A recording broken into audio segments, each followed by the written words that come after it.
नमस्कार। प्रस्तुत है आज का चिंतन। युवराज उदयभान महाराज प्रसेनजित व महारानी बिंदुमती के इकलौते पुत्र थे। कुमार उदयभान बचपन से ही संवेदनशील, तेजस्वी व धार्मिक प्रवृत्ति के बालक थे। महाराज ने कुमार के लिए अच्छी से अच्छी शिक्षा की व्यवस्था की। युवक होते होते उनकी नीति कुशलता, बहादुरी, दयालुता एवं सम्मोहक व्यक्तित्व की चर्चा सुवास बनकर वायु के साथ हर ओर फैल गई। विभिन्न देशों के राजा अपनी अपनी राजकन्याओं के विवाह प्रस्ताव महाराज प्रसेनजित के दरबार में भिजवाते, लेकिन हर बार वह सहज मुस्कान से उन्हें टाल जाते। कुमार की संवेदनशील प्रवृत्ति उन्हें लोक कल्याण के निमित्त परिव्राजक होने के लिए प्रेरित कर रही थी।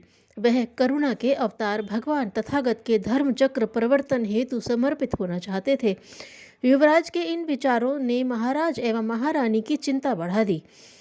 इकलौता पुत्र और वह भी विवाह के लिए राजी नहीं तो उनका वंश कैसे चलेगा, यही चिंता उन्हें रात दिन परेशान किए रहती। माता पिता की परेशानी व बार बार विवाह के आग्रह को देखकर उदयभान विवाह के लिए राजी हो गए। वसंत ऋतु का समय था। विदर्भ की राजकुमारी भी अपनी सखियों के साथ वसंतोत्सव मनाने आई थी। अनेक राजकुमारियों के बीच राजकुमारी राजेश्वरी के शील, सद्गुणों एवं सौंदर्य को देखकर कुमार एवं उनके माता पिता ने स्वीकृति दे दी। दोनों ही ओर इस विवाह की तैयारियां होने लगीं।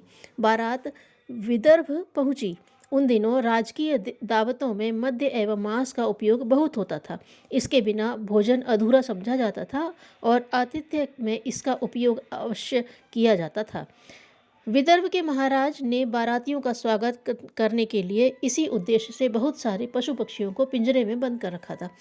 बारात जिस मार्ग से नगर में प्रविष्ट हो रही थी, उसी मार्ग पर वे पशु पक्षी पिंजरों में बंधे हुए करुण क्रंदन कर रहे थे। दूल्हा बने उदयभान के कानों में उन दीन प्राणियों के करुण क्रंदन की आवाज़ें गूंजने लगीं। उनका हृदय करुणा से भर गया। उन्होंने सारथी से पूछा, इन पशुओं को पिंजरे में क्यों डालकर रखा गया है? सारथी ने उत्तर दिया, युवराज, इन सभी पशुओं को महाराज ने बारातियों के आतिथ्य के लिए एकत्रित किया है। उदयभान का हृदय विद्रोह कर उठा। उनके मुंह से सहसा ये शब्द निकला, हाय, मेरे लिए इतने प्राणियों का वध, यह ठीक नहीं है। मैं विवाह के प्रेम सूत्र में बंध रहा हूँ, पर मेरे लिए इतने जीवों को कष्ट क्यों दिया जा रहा है? मेरे उल्लास की नींव यदि इतने प्राणियों के विषाद एवं क्रंदन पर खड़ी होती है तो क्या मैं इसे उल्लास कहूँ? नहीं, कदापि नहीं। और उन्होंने सारथी को आदेश दिया, रथ घुमाया जाए। सारथी ने कुछ साहस करके कहा, युवराज, आपकी तो हजारों व्यक्ति प्रतीक्षा कर रहे हैं, रथ पीछे कैसे मोड़ा जाए?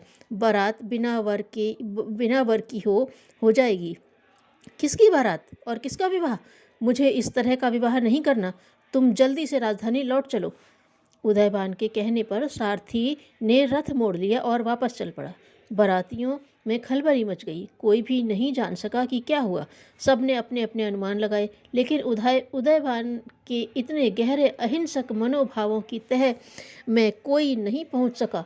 एक ओर महाराज प्रसेनजित दौड़े, दूसरी तरफ से कन्या के पिता व पारिवारिक लोग। उदयभान के रथ को रोका गया और सबने हाथ जोड़कर कारण जानना चाहा। कुमार ने अत्यंत विनीत स्वर में कहा, इसमें न तो कन्या पक्ष की कोई गलती है और न ही मेरे पिताजी की, न कन्या की और न ही स्वागत सत्कार की, किंतु मैं नहीं चाहता कि मेरे कारण इतने निरीह प्राणियों की बलि हो। सुख जैसे मुझे प्यारा है, वैसे ही संसार के प्रत्येक प्राणी को। सिर्फ जीव के क्षणिक स्वाद व तृप्ति के लिए इतना बड़ा प्राणीवध किसी भी तरह व कदापि उचित नहीं। मेरी अंतरात्मा इसे स्वीकार नहीं करती। उदयभान को लाख समझाया गया, पर वह विवाह के लिए राजी नहीं हुए। वे बोले, जो समाज कुरीतियों एवं दुष्वृत्तियों में इस कदर डूबा हो, उसमें मुझे ऐश्वर्य विलास का जीवन जीने का कोई हक नहीं। मेरा स्थान तो भगवान तथागत के चरणों में है। मैं आज से अपना जीवन लोक कल्याण को समर्पित करता हूँ। राजकुमारी राजेश्वरी युवराज उदयभान को पति के रूप में पाकर अपने को धन्य मान रही थी। आज का दिन उसके लिए उल्लास का दिन था, किंतु उसे क्या पता था कि उसकी आशाओं पर इस तरह पानी फिर जाएगा। जब उसे बताया गया कि कुंवर उदयभान विवाह मंडप की ओर बढ़ते हुए वापस लौट गए और लाख मनाने पर भी वे नहीं माने, तब यह सुनकर राजेश्वरी मूर्छित होकर जमीन पर गिर पड़ी। काफ़ी देर पश्चात जब उसे होश आया तो उसको समझाया गया कि सारी स्थिति से अवगत कराया गया। उसकी माता ने समझाया, बेटी राजेश्वरी, तुम्हारा विवाह तो नहीं हुआ और जब तक विवाह नहीं हो जाता स्त्री स्वतंत्र होती है। घबराओ नहीं, तुम्हें एक से बढ़कर एक युवराज मिल जाएंगे। चिंता छोड़ो। इस तरह अपने आप को किसी के साथ बांधकर मिटाया तो नहीं जा सकता। राजेश्वरी ने कुछ सोचकर विचार शांत स्वर में जवाब दिया। राजेश्वरी ने कुछ सोच विचार कर शांत स्वर में जवाब दिया, माताजी, विवाह क्या सिर्फ अग्नि की परिक्रमा देने मात्र से थोड़े ही हो जाता है। उदयभान तो मुझे ब्याहने के उद्देश्य से यहाँ आए थे। इससे बढ़कर और क्या विवाह होगा। वे मुझे छोड़कर संसार के समस्त प्राणियों को अभयदान देने का संकल्प लेकर गए हैं। उन्होंने युगावतार भगवान तथागत के धर्म चक्र प्रवर्तन के लिए स्वयं को समर्पित कर दिया है। इससे बढ़कर अच्छी बात और क्या हो सकती है। वे स्वयं का कल्याण तो कर ही रहे हैं, साथ ही संसार का भी। मैं भी महात्मा बुद्ध की शरण में जाकर आत्मनो मोक्षार्थ जगत हिताय के जीवन मंत्र की साधना करूंगी। अपने इसी निश्चय के साथ राजकुमारी भी लोक कल्याण की साधना में लग गई। चाचा नेहरू, आपका सबसे अधिक वजन कब और कितना था? फूल सी कोमल बालिका ने प्रधानमंत्री नेहरू के सम्मुख प्रश्न रखा। नेहरू उस अजीब प्रश्न को सुनकर आश्चर्य में पड़ गए। वह अपनी स्मृतियों पर जोर देते हुए प्रेमिल वाणी से बोले, प्यारी मुन्नी, जब मैं अहमदनगर जेल में था उस समय मेरा वजन 162 पाउंड था।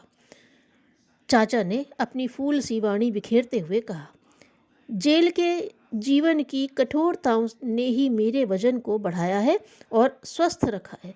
मैं अपने को अन्य व्यक्तियों की अपेक्षा सौभाग्यशाली मानता था कि अपने देश को स्वतंत्रता दिलाने के लिए जेल में कठिनाइयां सहन कर रहा हूं और इस प्रसन्नता तथा निश्चिंतता के जीवन ने ही मेरे वजन को बढ़ाया है। धन्यवाद।